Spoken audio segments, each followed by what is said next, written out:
굿모닝 YTN 3부 이어갑니다. 전쟁의 두 번째 단계에 들어갔다고 선언한 이스라엘이 가자지구 북부 일부를 장악했습니다. 전면 침공 대신 장기 포위전이 될 거란 예측이 나오고 있지만 이스라엘은 긴급하다며 가자지구에 최후 통첩성 대피 경고를 보냈습니다. 보도에 이상순 기자입니다. 가자지구 북부에 진입한 이스라엘의 보병과 탱크 등 지상군이 작전을 벌이고 있습니다. 가자지구 남부 국경의 한 터널 입구에선 이스라엘군과 하마스의 총격전이 벌어졌습니다. 이스라엘군 라디오 방송에 따르면 현지 시간 29일 가자지구 땅굴에서 나온 하마스 무장대원 다수를 이스라엘군이 사살했습니다. 영국 시사지 이코노미스트는 이스라엘군이 이번 공격에서 가자시티의 북부와 남부에 남아 거점을 장악했다고 보도했습니다. 후방에선 베냐민 네타냐후 이스라엘 총리가 애슈도드에 있는 해군 부대를 방문해 철통 방어를 주문했습니다. קיבלתי עכשיו דיווחים גם אישיים מכם, מכל אחד מכם, וגם ראיתי סרטונים על העבודה המדהימה שלכם להגן על המדינה, ובלמתם אותם. ועדיין אתם בולמים אותם, והרגתם בהם, ולא נתתם להיכנס. 이에 맞서 하마스는 국경에서 이동하는 이스라엘군에게 반격하는 장면을 공개했습니다. 장갑차 행렬을 향해 로켓포 한 발이 날아가 한 대에 명중한 후 큰 폭발이 일어납니다. 하지만 지난 7일 전쟁 발발 이후 계속된 이스라엘의 공습으로 베이트 라이아 등 가자지구 북부는 완전히 폐허가 됐습니다. 지금까지 가자지구 사망자만 8,000명이 넘는데 지상전으로 더 큰 인명피해가 불가피합니다. 이스라엘의 강력한 후원자 미국도 곤혹스러워하고 있습니다. There is a burden, as I said before and as the president has said, on Israel to take the necessary steps to distinguish between Hamas, who does not represent the Palestinian people, and innocent Palestinian civilians. But it doesn't lessen their responsibility under international humanitarian law. 이에 따라 이스라엘이 민간인 희생이 불가피한 전면전 대신 저강도의 지상전을 택할 것이라는 예측은 이미 여러 차례 나왔습니다. 이와 관련해 이스라엘 고위 당국자가 지상작전이 몇 달에서 길게는 1년은 걸릴 것이라고 말했다고 전해지기도 했습니다. 하지만 이스라엘은 브리핑을 열어 가자지구 주민들에게 대피하라고 또다시 촉구했습니다. 매우 긴급하다고 한 만큼 최후 통첩이라는 해석도 나옵니다. 대규모 지상작전과 저강도 장기전에 대한 전망이 엇갈리고 있습니다. YTN 이상순입니다. 이란이 팔레스타인 무장정파 하마스의 근거지인 가자지구에서 사실상 지상전을 선언한 이스라엘을 겨냥해 레드라인을 넘었다고 경고했습니다. 에브라힘 라이시 이란 대통령은 현지 시간 29일 옛 트위터인 X에 글을 올려 시오니스트 정권의 범죄가 레드라인을 넘었다며 이것이 모두를 행동하게 만들 수 있다고 경고했습니다.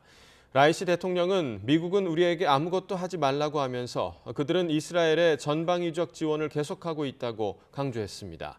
이란의 경고는 이스라엘이 가자지구에 잇따라 한밤중 폭격을 퍼붓고 탱크와 병력을 진격시키면서 사실상 지상전 국면에 진입한 가운데 나온 것입니다.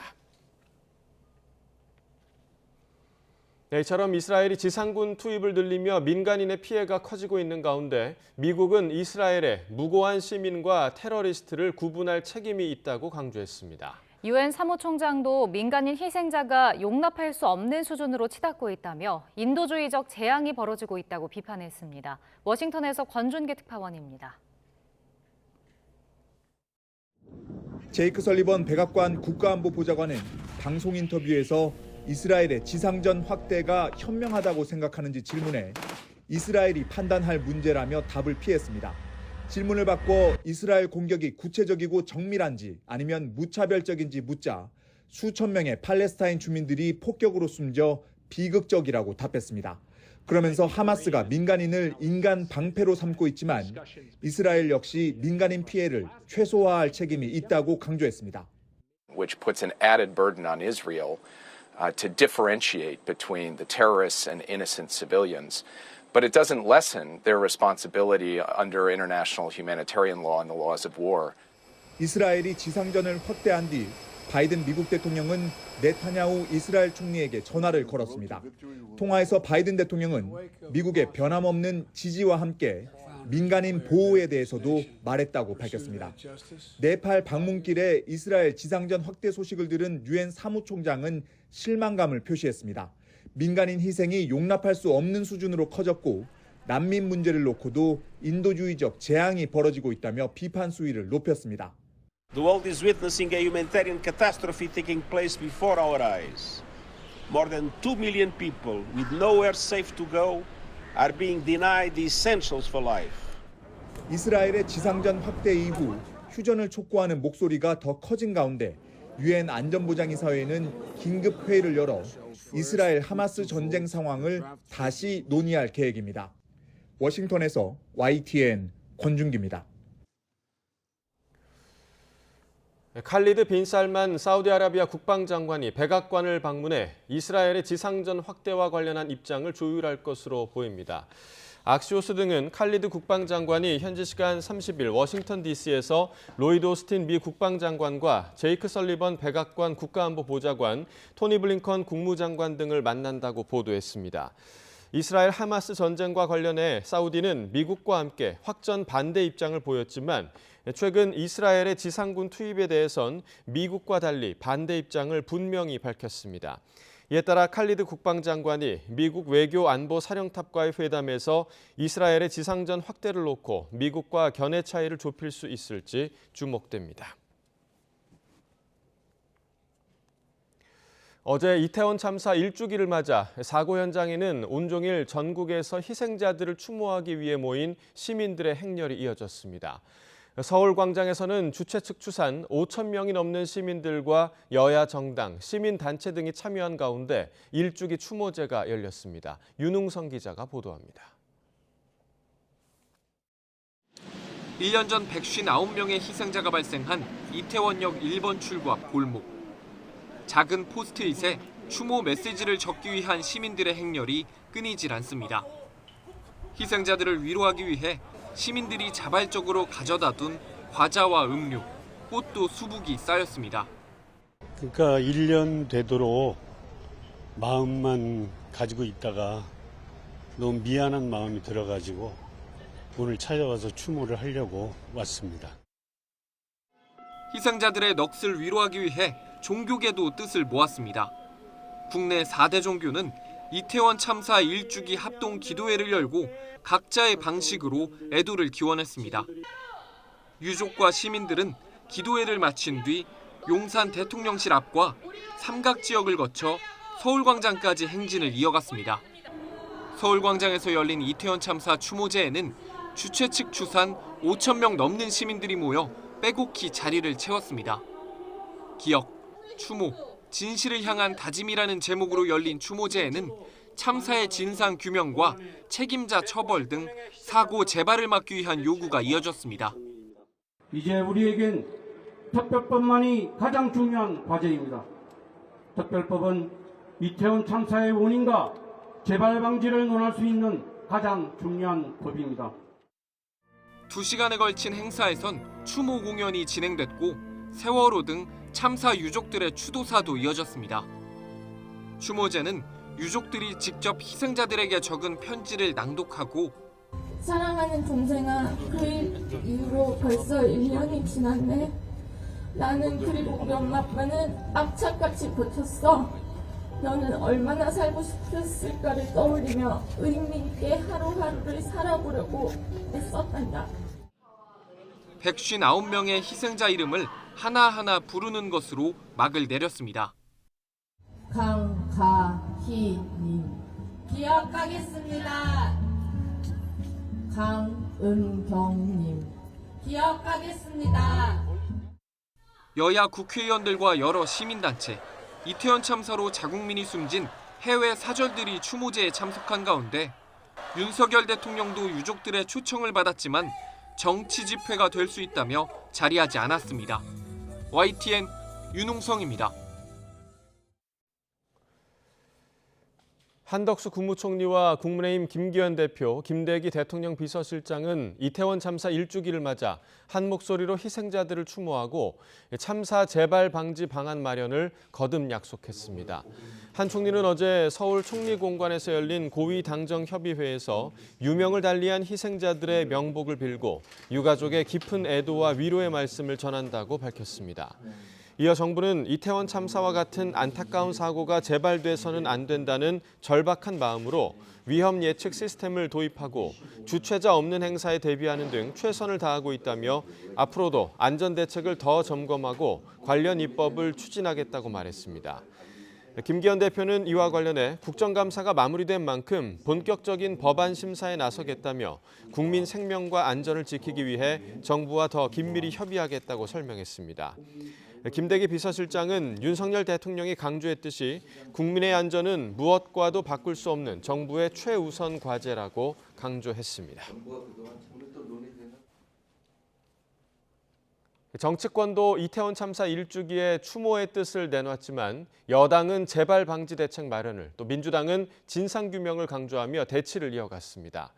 시민 추모대회 참석을 두고도 여야는 온도차를 드러냈습니다. 박기환 기자입니다.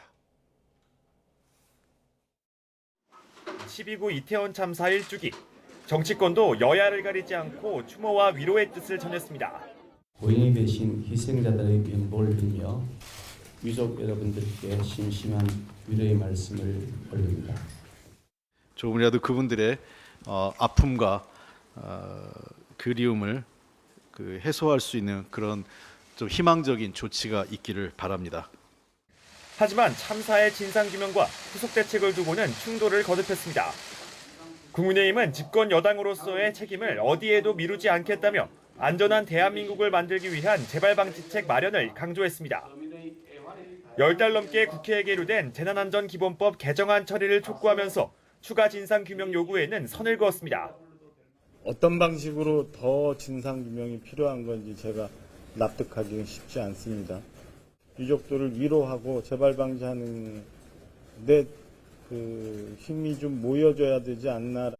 반면 더불어민주당은 참사 이후 1년 동안 책임진 사람은 아무도 없다며 비정하고 뻔뻔한 인면수심 정부라고 비난했습니다. 유가족의 눈물을 닦아주기 위해선 명확한 진상규명이 우선이라며 특별조사위원회의 설치 근거가 담긴 이태원 참사 특별법 처리에 정부 여당이 협력할 것을 촉구했습니다. 1년이 지난 지금까지 정부의 책임자들의 버젓이 자리를 지키고 있습니다. 특별법 제정을 요구하는 국민의 목소리가 얼마나 커져야 정부와 여당은 움직일 것입니까? 민주당은 이재명 대표 등 지도부와 소속 의원들이 대거 시민 추모 대회에도 참석해 정부 비판을 이어갔습니다. 하지만 여당은 정치 집회 성격이 짙다며 지도부 일부와 인요한 혁신위원장만 개인 자격으로 모습을 드러내면서 여야 온도차를 그대로 드러냈습니다. YTN 박견입니다. 국정감사가 마무리 단계에 접어들면서 국회가 이번 주 정부 시정연설을 시작으로 본격적인 예산 정국에 들어갑니다. 여야 모두 민생 예산을 부르짖고 있지만 쟁점 법안과 국정조사 문제 등을 놓고 견해차가 여전해 진통이 예상됩니다. 보도에 나혜인 기자입니다. 올해 국정감사를 결산하겠다며 휴일 기자간담회를 자청한 민주당 원내 지도부는 이번 국감을 통해 정부의 실정과 무능이 고스란히 드러났다고 자평했습니다. 정부가 제출한 내년도 예산안은 경제 포기, 국민 포기 예산이라며 순순히 통과시켜줄 생각이 전혀 없다고 경고했습니다. 대통령은 경제 실패, 민생 파탄에 대해 국민 앞에 진솔한 사과부터 해야 합니다. 낡은 이념에 경도된 경제정책 기조를 전면적으로 전환해야 합니다. 양평고속도로 특혜 의혹이나 방송장악 논란 등 국감 과정에서 더 커진 국민적 의혹은 국정조사로 밝히겠다며 1특검 4국조 추진 의지를 굽히지 않았습니다. 대통령 처가 특혜 의혹에 더해서 남한강 휴게소 운영권이 헐값으로 매각된 의혹을 제기했습니다.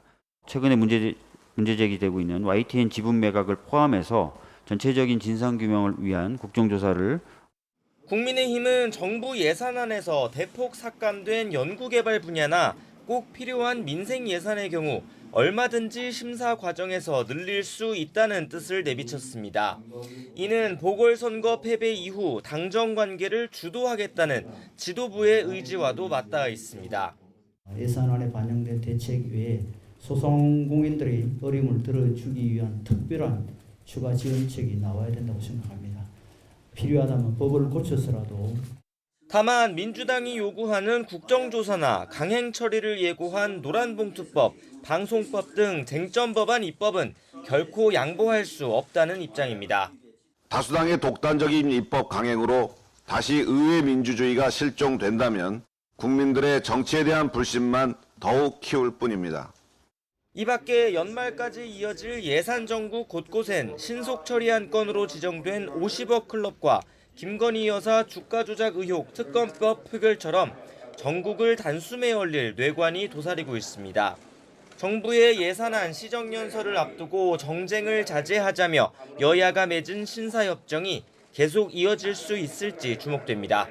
YTN 나인입니다. 전라남도가 무안군 한우 농가 한 곳에서 럼피스킨병 의심 신고가 접수돼 정밀 검사한 결과 최종 확진 판정이 나왔다고 밝혔습니다. 당국은 이에 따라 발생농장 한우 134마리를 매몰 처분하고 소독과 출입 통제 등 사후 조처를 했습니다. 또 발생농장 반경 10km 이내 소 사육농장 600여 곳에 이동 제한 명령을 내렸습니다. 소 럼피스킨병이 발생한 지 열흘째인 어제 확진 사례가 61건으로 늘어났습니다.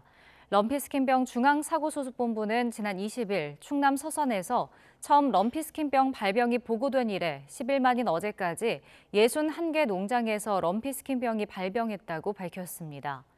지역별로 보면 충남, 경기, 인천, 충북, 강원, 전북에 이어 전남 등 7개 시도에서 확진 사례가 나왔습니다. 방역당국이 럼피스킨병 확산을 막기 위해 발생 지역을 중심으로 백신 접종을 진행하지만 항체가 형성되는 기간을 고려하면 확진 사례는 당분간 더 늘어날 것으로 보입니다.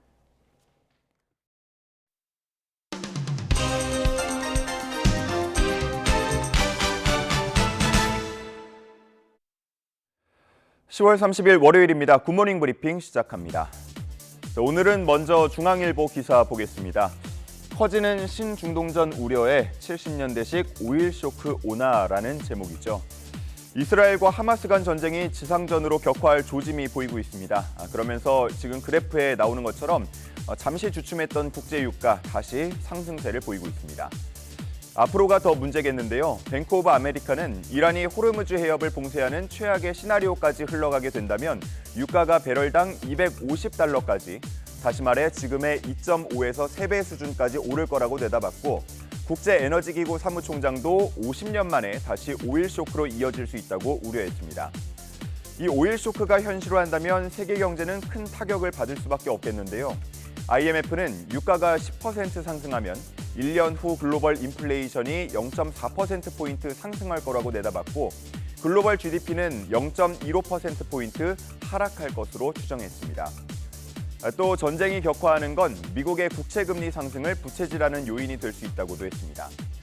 한 전문가는 국제유가가 요동치면 경기 침체 속 물가가 오르는 스태그플레이션이 발생할 우려도 커진다고 진단했습니다. 다음은 조선일보 기사입니다. 일론 머스크의 사진이 보이고요. 그 위에는 머스크의 영웅놀이라고 쓰여 있는데 어떤 내용일까요? 현재 가자 지구의 인터넷과 통신망 서비스는 이스라엘의 공습으로 대부분 먹통이 된 상태입니다. 그런데 머스크가 가자 지구에 스타링크를 제공하겠다고 밝히면서 논란이 되고 있습니다. 구체적으로 언제 어떻게 도입할진 밝히지 않았지만 반응은 벌써부터 찬반으로 나뉘는데요. 머스크를 가자 지구의 영웅이라면서 치켜 세우는가 하면 전쟁에 민간인이 개입해서는 안 된다는 비판도 맞서고 있습니다.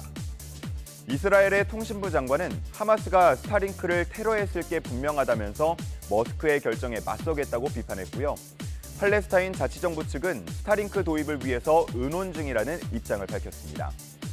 스타링크는 이미 우크라이나 러시아 전쟁에도 영향을 준 바 있는데, 정치 전문 매체 더 힐은 개인의 영향력이 미국의 외교 정책을 뛰어넘었다는 우려를 불러일으켰다라고 전하기도 했습니다. 자, 다음은 인공지능 챗봇과 관련한 한겨레 기사입니다. 인터넷에 올라온 수많은 정보를 학습해 답변을 내놓는 인공지능 챗봇은 늘 저작권 침해와 관련한 논란이 있어 왔습니다. 실제로 음악이나 이미지, 출판, 코딩 등 다양한 분야에서 관련 소송이 이어지고 있죠. 법적 공방과 함께 저작권 보호 기술이 발전하고 있는데요. 인공지능 챗봇이 정보를 수집하려고 시도하면 이를 미리 파악하고 차단하는 기술이 개발되는가 하면 원본 이미지에는 보이지 않지만 인공지능만 식별하는 투명한 워터마크를 찍는 기술까지 나왔습니다. 자, 그리고 가장 눈에 띄었던 건 바로 디지털 독인데요.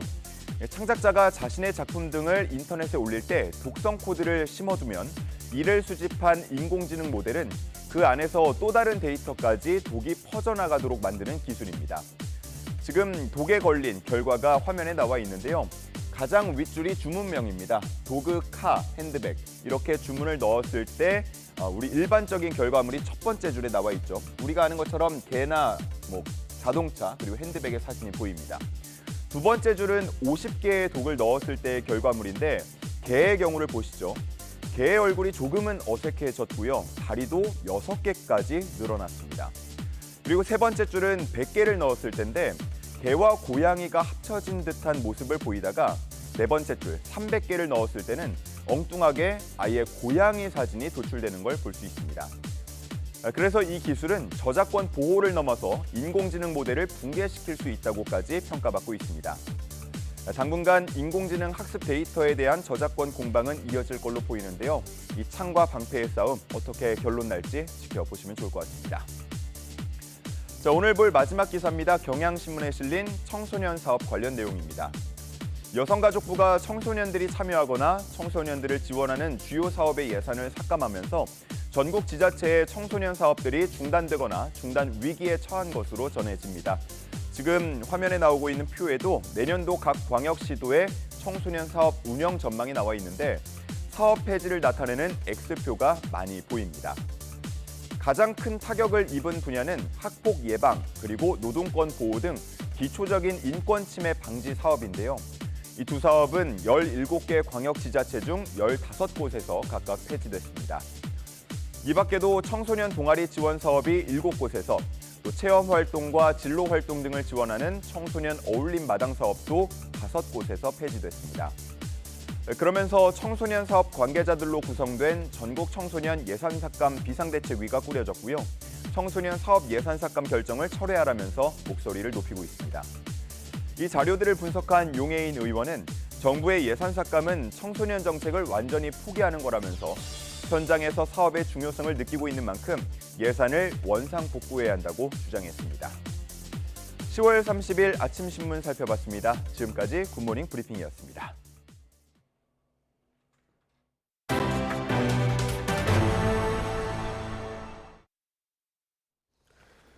마약류 투약 혐의로 경찰에 한 차례 출석한 배우 이선균 씨를 경찰이 조만간 다시 불러 조사할 방침입니다. 마약 투약 여부를 확인하기 위해 긴급 정밀 감정을 의뢰했는데 며칠 안에 결과가 나올 것으로 보입니다. 보도에 우철희 기자입니다.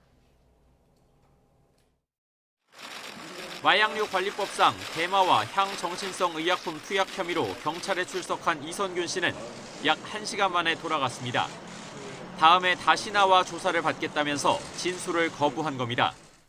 다음 정식 조사 때 필요한 요청사항들 잘 응하고 왔습니다. 추후에 조만간 조사 불러주신다고 하니까 그때 성실히 답변하겠습니다. 경찰은 조만간 이 씨를 다시 불러 마약류 투약 혐의와 관련한 내용을 집중적으로 캐물을 방침입니다. 이르면 이번 주말쯤이 될 것으로 보입니다. 이 씨가 진술을 거부한 의도에 관심이 쏠리는 가운데 확실한 물증이 나오기 전까지는 경찰 수사를 지켜보겠다는 의도로 해석됩니다.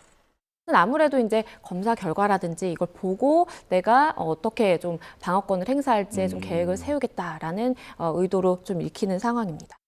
경찰은 이 씨의 마약류 투약 여부를 확인하기 위해 국립과학수사연구원에 긴급 정밀감정을 의뢰했습니다.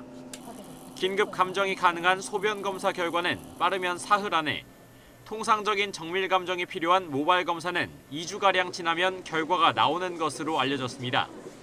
앞서 경찰이 실시한 이 씨에 대한 간이시약 검사 결과는 음성으로 나왔습니다. 간이 검사는 5에서 10일 안에 투약한 마약만 반응이 나오기 때문에 정밀 감정 결과가 나와야 투약 여부와 종류가 정확하게 확인될 것으로 보입니다. 경찰은 또 이 씨 명의의 휴대전화를 압수해 통화와 대화 내역을 분석하고 소지한 마약이 있었는지도 확인하고 있습니다. 구속영장 신청 여부는 다음 조사에서 이 씨가 진술하는 내용과 국과수 정밀감정 결과 등을 종합적으로 살펴 결정하겠다는 입장입니다. 지드래곤 권지용 씨도 마약 투약 혐의를 받는 가운데 경찰은 권 씨의 소환 시점에 대해서는 보강 수사 이후 부르겠다는 원론적인 입장을 고수하고 있습니다. 권 씨의 경우 이번 수사의 단서가 된 서울 강남 유흥업소 실장 조사 과정에서 확인된 증거와 사실관계가 이 씨에 비해 덜 구체적인 것으로 알려졌습니다. YTN 우철입니다. 법무부가 최근 조두순과 같은 고위험 성범죄자가 출소한 뒤에도 국가지정시설에 살게 하는 한국형 제시카법을 입법 예고했죠. 그러나 어느 시설로 할지 추후 논의 과제로 미뤄두면서 시작부터 정치권과 공방까지 벌어졌는데요. 입법부터 시행까지 남은 과제를 송재인 기자가 정리했습니다. 지난해 11월 집계약이 만료된 아동 성폭행범 조두순의 이사 소식이 알려졌을 때도 같은 달 여성 10명을 연쇄 성폭행한 박병화가 출소 뒤 화성시 원룸에 입주했을 때도 지역 주민들은 목소리를 높이며 공개적인 반발에 나섰습니다.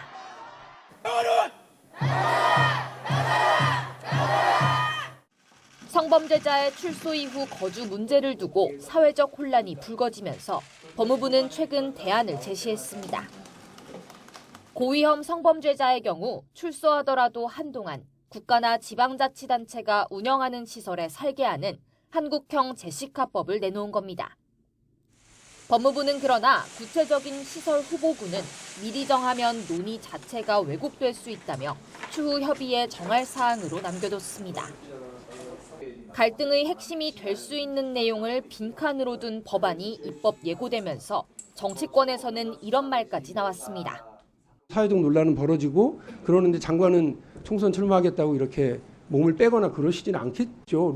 총선이 많은 분들에게 중요하시겠지만 모든 국민에게 그게 인생의 전부는 아니거든요.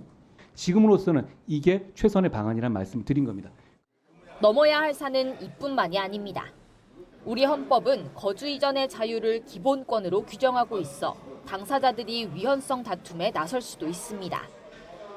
전문가들도 거주지 제한이 지난 2004년 헌법재판소에서 위헌 판정을 받은 보호감호제의 우회수단처럼 기능할 여지가 있다며 우려를 제기하고 있습니다.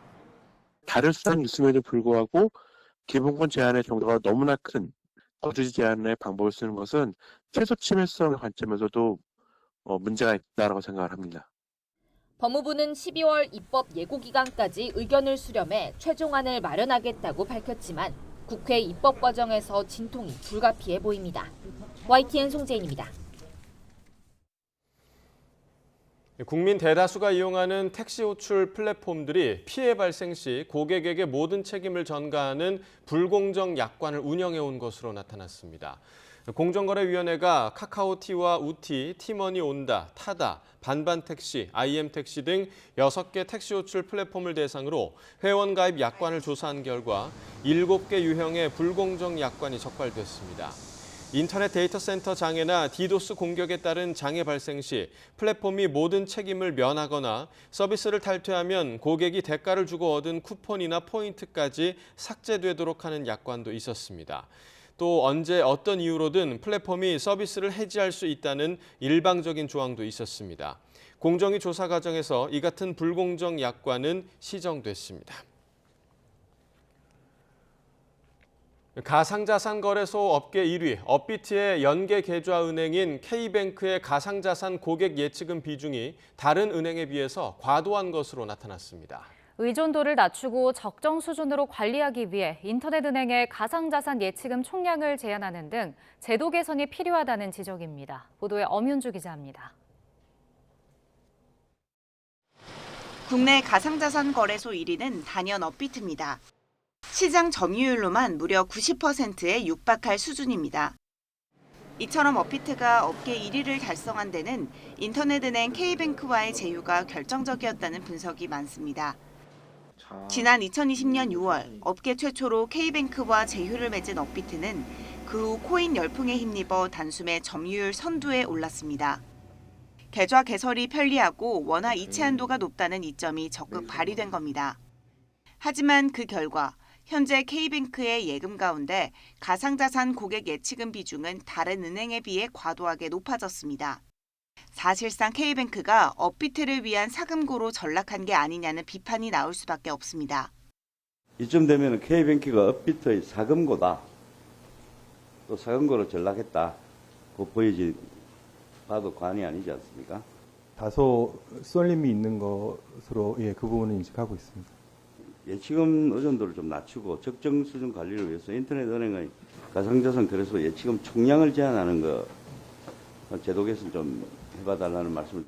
저희도 인식을 하고 있어서 실태를 조금 더 정밀하게 파악한 이후에 금융위나 FI에 보고를 드려서 같이 잘 논의를 해보도록 하겠습니다.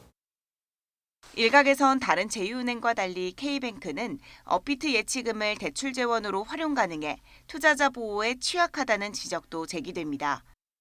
고객들의 투자를 위한 인출 요구가 있을 때 K뱅크가 지급 불능 위기에 처하게 되면 K뱅크와 업비트 모두 신뢰도가 땅에 떨어질 수 있기 때문에 고객들의 투자를 위한 지급 요구에 대응할 수 있게 법적, 제도적 정비가 필요합니다. 이에 대해 K뱅크는 고객의 예치금은 법인 예수금으로 분류돼 실질적으로 대출 자금으로 사용하지 않는다고 해명했습니다. 국내 가상자산 관련 첫 법안이 발의된 지 2년 만인 지난 6월 겨우 국회를 통과했지만 이용자 보호에 초점이 맞춰지면서 여전히 부족한 점은 많습니다. 앞서 지난해 미국 거래소 FTX 파산이 특화 은행인 실버게이트 파산으로 이어진 사례가 있는 만큼 제도적 보완이 필요하다는 목소리는 커지고 있습니다. YTN 엄은주입니다.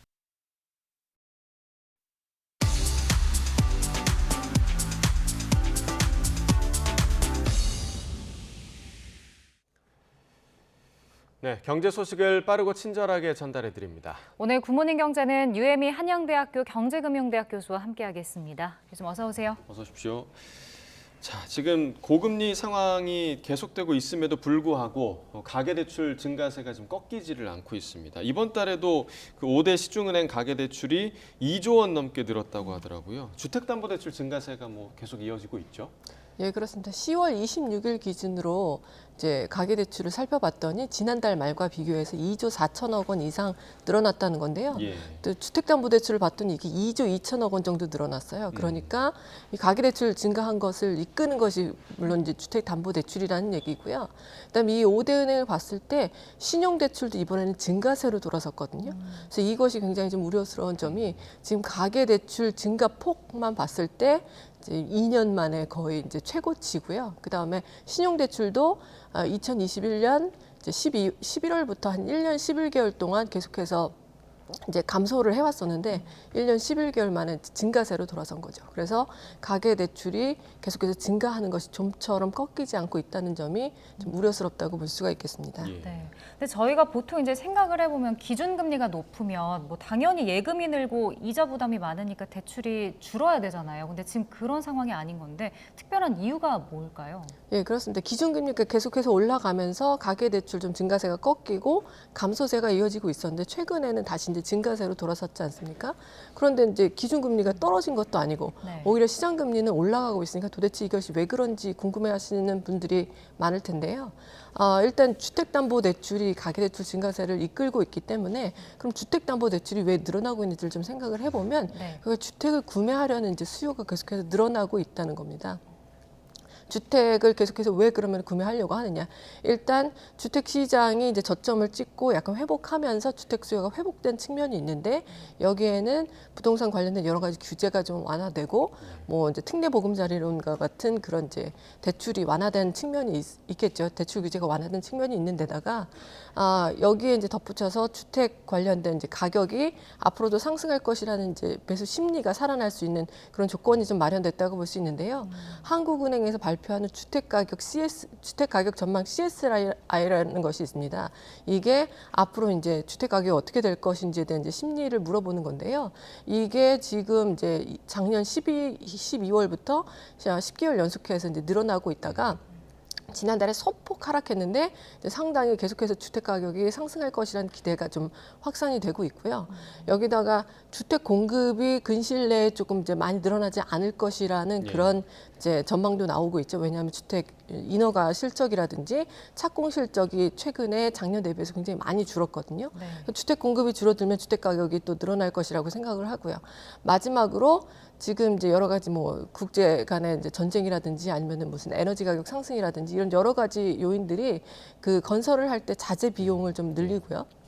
인건비도 굉장히 많이 늘어나면서 주택을 건설하는 비용 자체가 굉장히 많이 늘어나기 때문에 앞으로는 신규 이제 주택이 건설되더라도 분양가 자체가 굉장히 높을 것이라는 그런 기대가 있기 때문에 가격이 더 오르기 전에 사자라는 이제 심리가 확산되면서 주택담보대출을 중심으로 해서 가계대출이 계속해서 증가세를 보이고 있다고 생각합니다. 네, 그러니까 말씀해주신 대로 주택가격 상승에 대한 기대감이 지금 이런 이례적인 상황을 만들어가고 있는 건데 정부도 이 상황을 좀 예의주시하고 있는 것 같습니다. 어제 고위당정협의회가 열렸는데 여기서 이제 DSR 규제를 개선하는 논의가 진행이 됐는데 이른바 스트레스 DSR 제도를 연내 도입하겠다라는 이야기가 나왔습니다. 이게 좀 어떤 개념인가요? 우리가 DSR이라고 하면 총부채 원리금 상환 비율이라고 해서 연간 소득 대비해서 이제 원리금 주택담보대출뿐만이 아니라 모든 이제 대출에 대해서 원금과 이자 상환액이 그 해에 어느 정도 되는지를 이 비율을 잡아서 규제를 하는 건데요.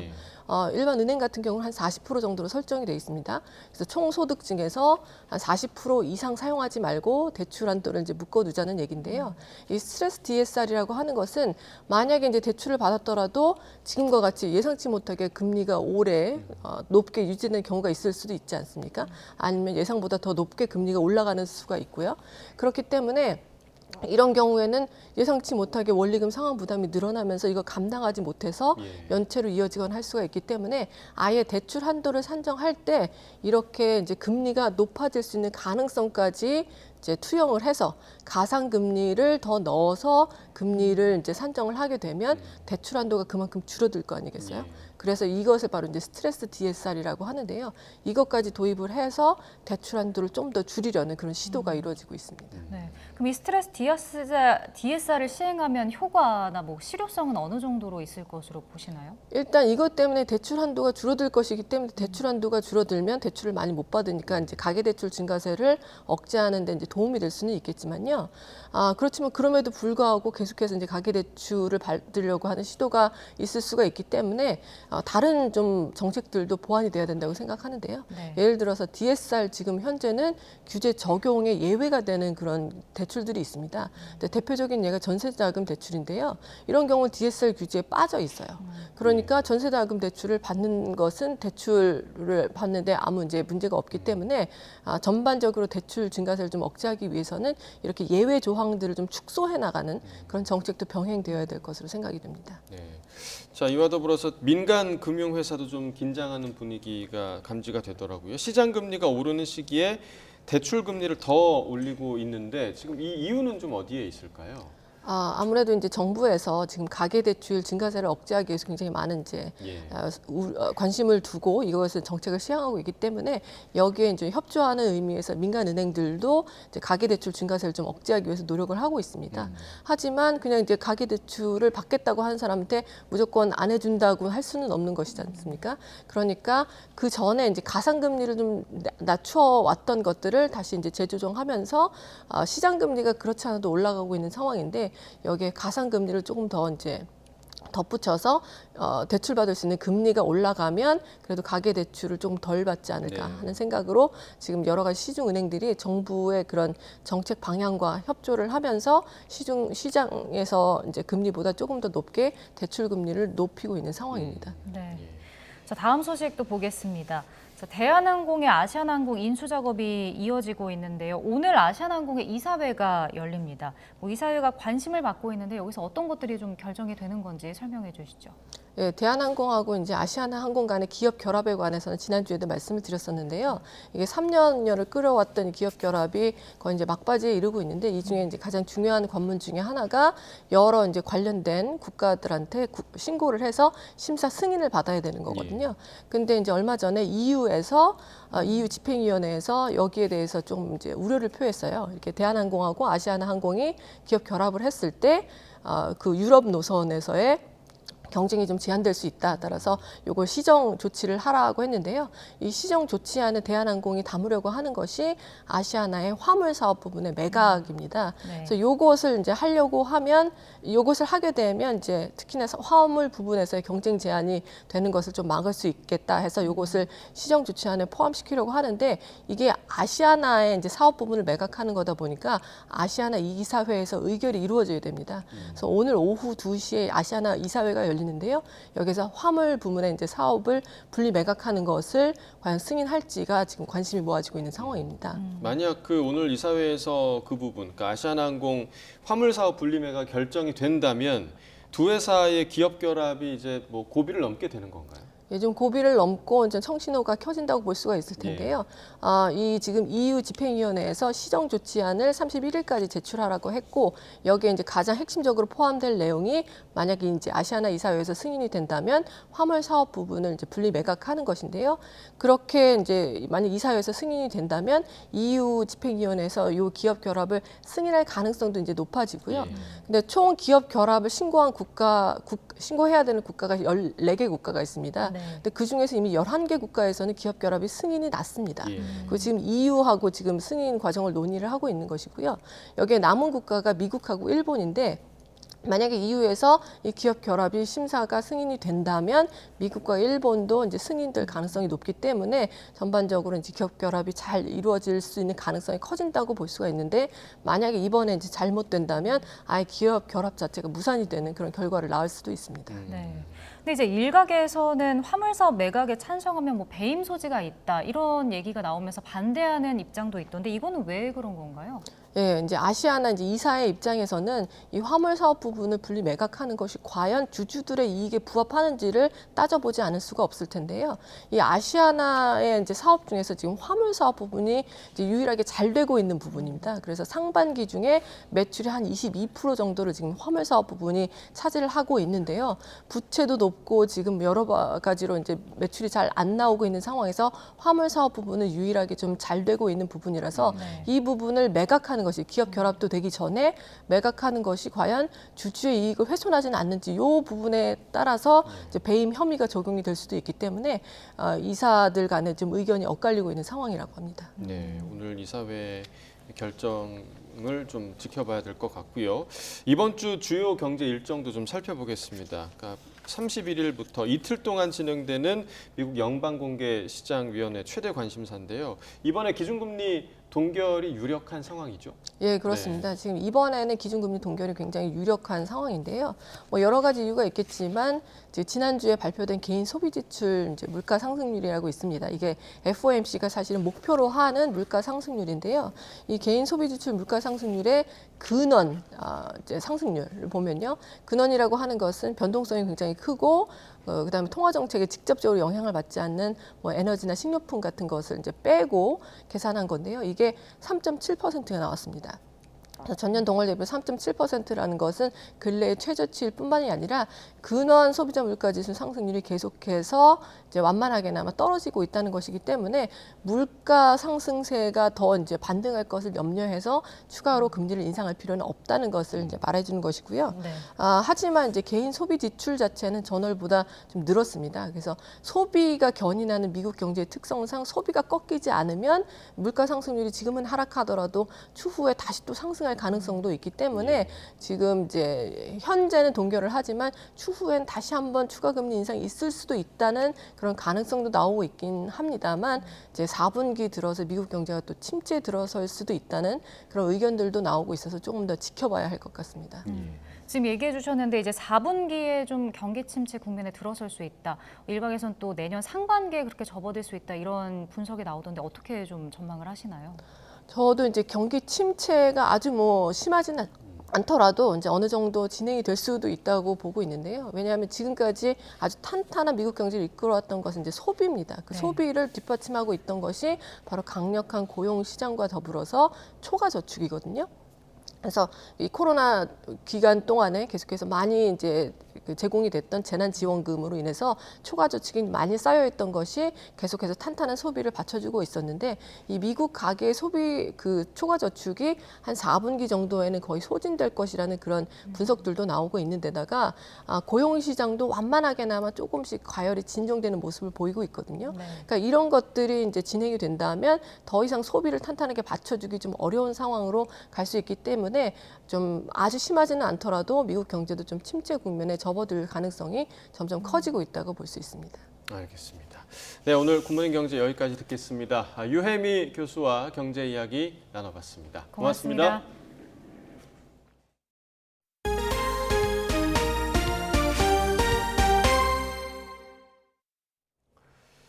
네, 숫자 빠진 국민연금 개혁안을 둘러싼 논란 속에 정부가 제안한 재정 방식 개선 방안도 도마 위에 올랐습니다.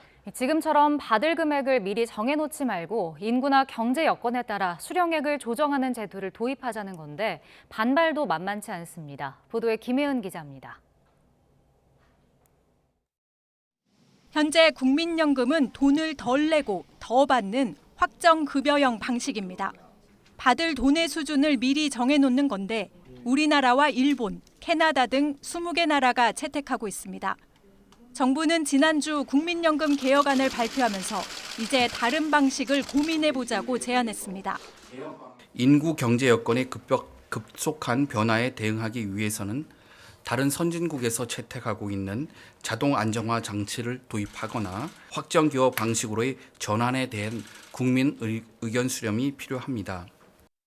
확정기여형은 낸 만큼 돌려받는 방식으로 재정이 안 좋아져도 내가 낸 돈은 받을 수 있지만 연금액 수준이 낮아져 보장성이 떨어질 가능성이 큽니다. 자동 안정화 장치는 경제 상황에 따라 보험료율이나 소득 대체율을 자동으로 조정하는 건데 역시 연금액이 깎일 가능성이 큽니다. 복지부는 청년 세대가 돈을 내기만 하고 받지는 못할 수 있다는 의견이 많은 만큼 방향 전환을 고민하자고 밝혔습니다. 하지만 연금액이 깎일 경우 노후 소득 보장이라는 국민연금 취지가 훼손된다는 반발이 나옵니다. 우리는 88년도 도입돼가지고 아직 국민연금이 성숙기도 안 되었고 그리고 실제 받는 금액도 60만 원 이하인데 거기서 기대 연명 늘어났다고 더 깎으면 그건 국민들이 도저히 받아들일 수가 없는 그런 구조이기 때문에 복지부가 세대별로 보험료율 차등 적용을 검토하는 가운데 연금액 수준에도 손을 대겠다는 이런 제안에 중장년층의 반발도 불가피할 전망입니다. 복지부는 국민연금 개혁안에 대해 공론화가 먼저라며 국회 연금특위에 공을 넘겼지만 반발이 잇따르고 있어 논의의 속도를 내기는 어려울 것으로 보입니다. YTN 김혜은입니다. 어제 오후 충남 홍성에 있는 단독주택에서 불이 나 60대 남성이 숨졌습니다. 또 경북 포항을 출발해 서울로 오던 KTX 열차가 멧돼지와 충돌해 고장이 나 승객들이 불편을 겪었습니다. 밤사이 사건 사고 소식 조용성 기자가 보도합니다. 주택 지붕 위로 희뿌연 연기가 솟구칩니다. 소방대원들이 벽지가 까맣게 타버린 집안을 수색합니다. 어제 오후 5시 반쯤 충남 홍성군 금마면에 있는 단독주택에서 불이 났습니다. 불은 집을 모두 태우고 1시간 10여 분 만에 꺼졌는데 70대 남성이 집안에서 숨진 채 발견됐습니다. 소방당국은 정확한 화재 원인을 조사하고 있습니다. 시뻘건 화염에 휩싸인 건물을 향해 소방대원이 연신 물줄기를 뿜어댑니다. 전북 무주군 적상면에 있는 농기계 보관창고에서 불이 난 건 어젯밤 8시 20분쯤. 창고에 아무도 없어 다친 사람은 없지만 안에 있던 농기계 등이 모두 불에 탔습니다. 어제 저녁 7시 40분쯤 경남 통영시 홍도 남서쪽 18km 인근 해상에서 조업하던 9톤짜리 낚시 어선에 불이 났습니다. 선장과 선원 20명이 소화기로 직접 불을 끈 뒤 인근 어선에 모두 구조됐습니다. 해경은 선박기관실에서 불이 시작된 것으로 보고 정확한 화재 원인을 조사하고 있습니다. 어제 저녁 7시 10분쯤 경북 포항에서 서울로 가던 KTX 산천 열차가 안강역과 서경주역 사이 구간에서 멧돼지와 충돌했습니다. 열차 안에는 승객 240여 명이 타고 있었지만 다친 사람은 없었습니다. 다만 열차 고장으로 1시간이 지난 뒤에야 운행을 재개하면서 승객들이 불편을 겪었습니다. YTN 조용성입니다. 프로야구 정규 시즌 2위 KT와 4위 NC가 오늘부터 오전 3선승제 플레이오프에서 맞붙습니다. 투수력과 체력에서 다소 우세인 KT는 수원 1차전 선발로 쿠에바스를, 또 가을 야구 4연승 상승세를 탄 NC는 KBO 리그 최고 투수인 20승 패디를 내세웁니다. 두 팀의 승자가 정규리그 우승팀 LG와 한국 시리즈에서 맞붙는 가운데 KT는 중심 타자 강백호의 부상 결장이 변수입니다. 프로축구 울산이 조기 우승을 확정하며 창단 첫 2연패를 달성했습니다. 통산 4번째 정상에 올랐습니다. 보도에 서봉국 기자입니다. 전반을 팽팽히 맞서며 득점 없이 끝낸 울산. 결승골은 후반 23분에 나왔습니다. 교체로 들어간 김민혁이 헤딩으로 대구 골망을 열었습니다.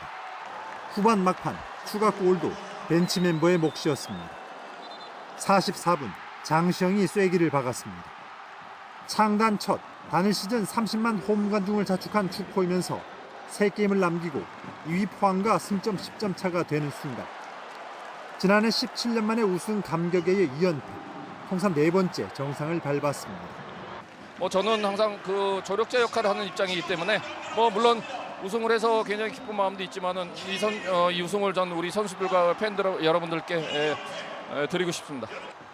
수원은 대전과 2골씩을 주고받으며 비겼고 서울은 7골 난타전 속에 수원FC를 꺾었습니다. YTN 서봉국입니다. 곳곳으로 단풍이 곱게 물들면서 깊어가는 가을을 느끼기 좋은 요즘입니다. 오늘도 예년보다 온화함이 감돌면서 완연한 가을 날씨가 이어지겠는데요. 현재 서울 기온은 9.7도로 예년보다 3도가량 높아 쌀쌀함이 덜하고요. 한낮에는 21도까지 오르면서 예년보다 5도나 높겠습니다. 하지만 일교차가 10도 이상 벌어지겠고 낮과 밤의 기온차가 크게 나면서 오늘 출근길에 내륙 곳곳에 짙은 안개가 낀 곳이 많습니다. 특히 강원과 그리고 남부 내륙을 중심으로 가시거리 100m 안팎에 짙은 안개가 끼어 있는데요. 여기에 강원 산간은 밤사이 기온이 크게 떨어지면서 도로 살얼음이 나타나는 곳도 있겠습니다. 이들 지역에 계신 분들은 출근길 안전운전 해주시기 바랍니다. 오늘 아침 기온은 어제와 비슷하거나 조금 높습니다. 현재 서울은 9.7도, 부산은 13.2도를 나타내고 있습니다. 낮 기온도 서울과 대전 21도, 광주와 대구 22도로 어제와 비슷하겠습니다. 주 후반까지 예년보다 온화한 날씨 계속되겠고요. 수요일인 모레 수도권과 영서 지방에는 비가 한 차례 내릴 전망입니다. 요즘 날은 온화에도 일교차가 크게 벌어지면서 감기나 독감 등 환절기 질환에 걸리는 분들이 늘어나고 있습니다. 옷차림 따뜻하게 해주시기 바라고요. 개인 위생 관리도 철저하게 해주시기 바랍니다. 지금까지 YTN 홍나실입니다. 네, 이상으로 월요일 굿모닝 YTN 마칩니다. 잠시 후 뉴스라이더가 방송됩니다. 시청해주신 여러분 고맙습니다.